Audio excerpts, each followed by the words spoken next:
मी आता चिपळूण तालुक्यातील गुहागर या ठिकाणी आलेलो आहे।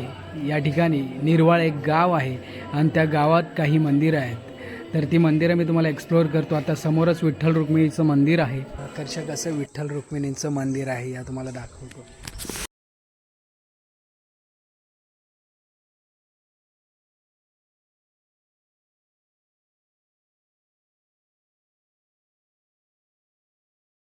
माझ्यासमोर आता कुलस्वामिनीचं दैवत असलेलं मंदिर आहे, श्री केळमाई। मला हे मंदिर देखील आतून एक्सप्लोअर करतो। बाजूला उंच अशी गर्द झाडी आहे आणि स्क्वेअरमध्ये हे मंदिर आहे।